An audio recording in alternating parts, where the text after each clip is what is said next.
তেহরানে জনসংখ্যা সহ পানি বিদ্যুতের সংকট বাড়ছে। পরিস্থিতি মোকাবেলায় ইরানের এবার রাজধানী স্থানান্তরের সিদ্ধান্ত নিয়েছে।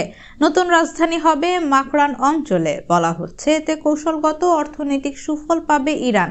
গত বুধবার 8 জানুয়ারি এসব কথা বলেন ইরান সরকারের মুখপাত্র ফাতেমেহ মোহাজেরানি। তবে এরই মধ্যে সরকারের এই সিদ্ধান্ত সমালোচিত হয়েছে।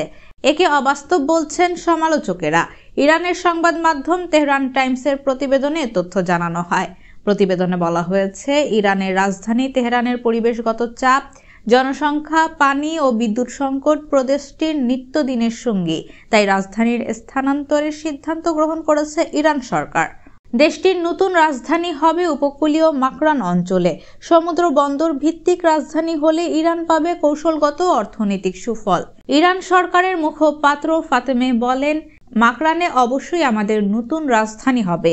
এতে আমাদের দেশের অর্থনৈতিক ও বাণিজ্যিক সম্প্রসারণ ঘটবে। ইতিমধ্যে আমরা কাজ শুরু করেছি। এ বিষয়ে শিক্ষাবিদ, অভিজাত ব্যক্তিবর্গ, বিশেষজ্ঞ, প্রকৌশলী, সমাজবিজ্ঞানী ও অর্থনীতিবিদদের সহযোগিতা চেয়েছি। এ সিদ্ধান্তের পক্ষে প্রেসিডেন্ট মাসুদ পেজেশকিয়ানের যুক্তি দিয়ে জানিয়েছেন, ভূমিকম্পের ক্ষেত্রেও ঝুঁকিপূর্ণ তেহরান, আয় ব্যয়ের ভারসাম্য নেই।